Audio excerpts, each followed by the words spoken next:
Next question says, Rabbi, I heard before that the time of Yaakov was the only time one could marry sisters, not before and not after. Can the Rab please expand on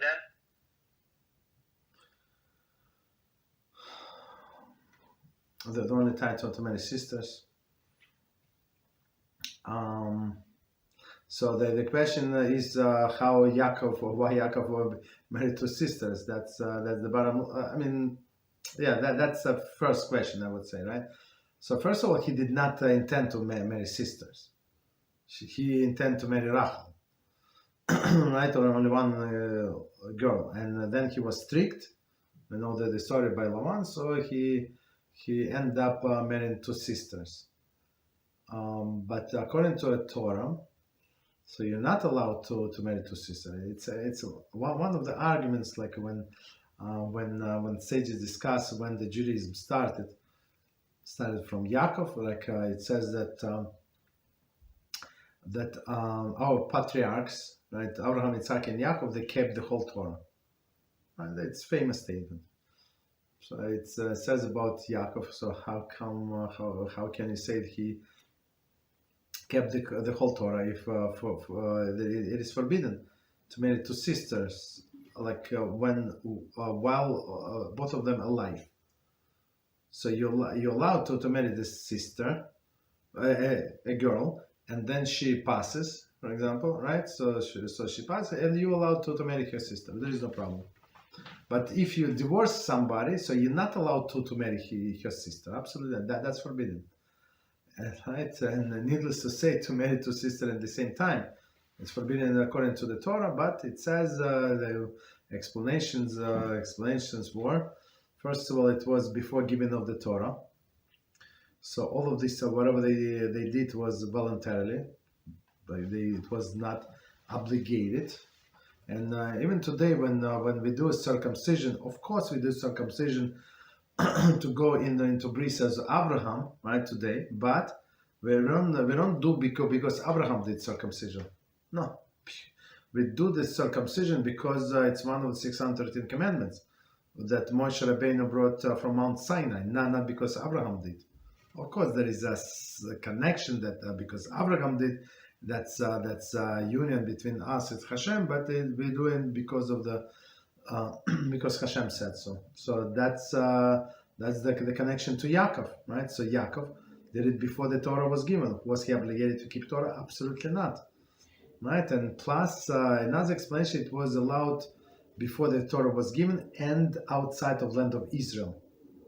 So as we know, as soon as they came into the land of Israel, so very soon Rachel passed, right? So she died in a childbirth, and he had to bury her.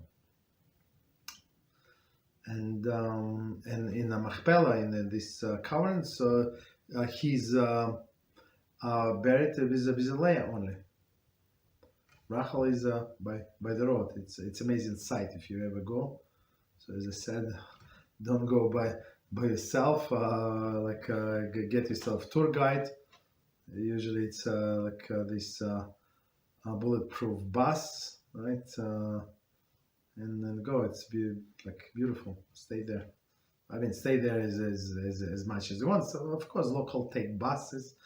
They do not care. I mean, they cannot afford this. Of course, it's very expensive. I mean, but if you go once in the blue moon, so of course you can afford yourself take a tour, and you can go to Hebron actually to visit Machpelah. Of course, if you go with organized group. So they know exactly when it's open, when it's closed. They're going to get you everywhere as possible and to see in Hebron. So that's big advantage in even if you even if you have car and you can drive there yourself. Okay, so that's that's why Yaakov was allowed, and it was never charge him as a sin that he married two sisters. That's why it was allowed. Okay, what else? Oh, no. One side was said. Second part of the question. Second, so if it was only one time, absolutely not. Um,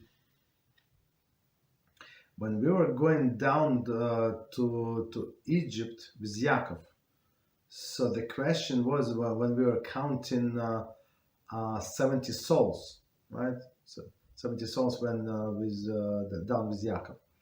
So who are these 70 souls? And as you know, as is if you see the chart or something, right? There are no wives of the sons of Yaakov. So how come?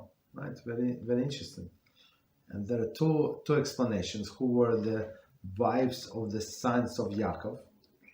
Right. So one explanation is from a Medrash, is that each son was born with a twin sister. Right, with a twin sister, and they would marry each other's sisters. Okay, each other's sister. Another explanation, they actually married their own sisters. And another explanation, the third explanation, that they actually married the Canaanite women. Right, three different explanations. So did they marry the sister? Yeah.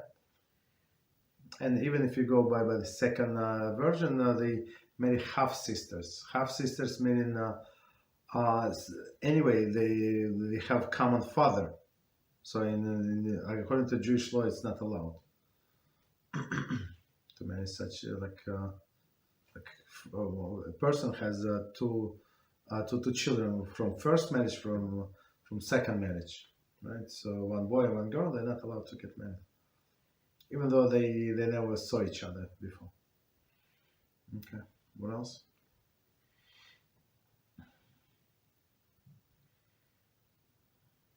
Thank you, Rabbi. You're welcome. So next question on the board. As far as the marrying of sisters, based on what Kabbalah said, was this also allowed for all goyim before Matan Torah? I think so. I'm not 100% sure, but I think so, yes.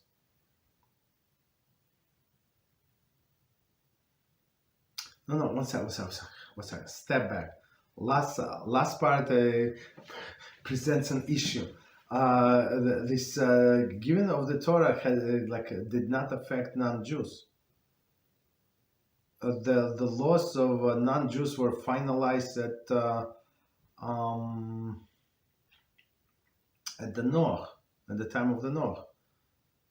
So some laws that affected Jews when Jews received the Torah, it's only the Ger Tashaf, when about the slaves and stuff like that. I'll take it. But yes, but it did not affect them really the whole non-Jewish population. Only in the non-Jews that are going to live in the Eretz Israel when the Jews are living there. That's it.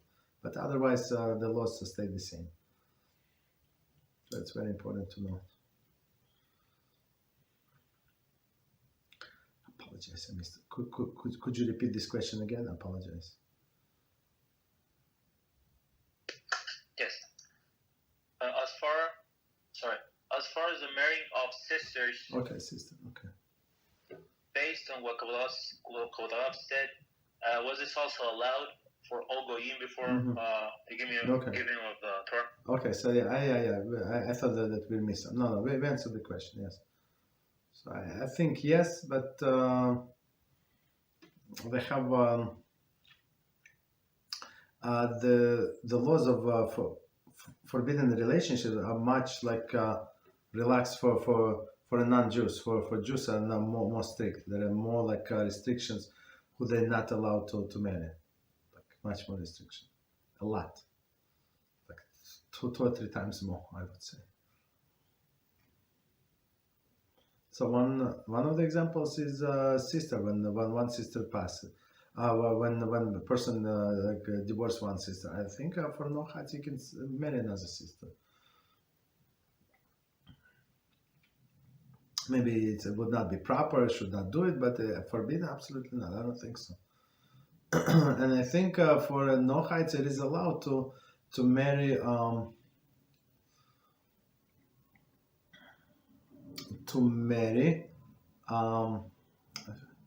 what is the term? For example, man has his children from the first marriage.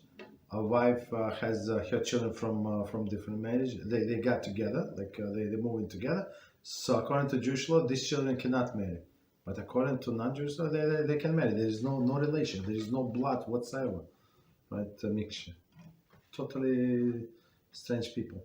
They can marry. According to Jewish law, they're not allowed.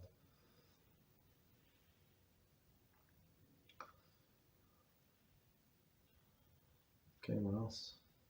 Thank you, Rabbi. You're welcome.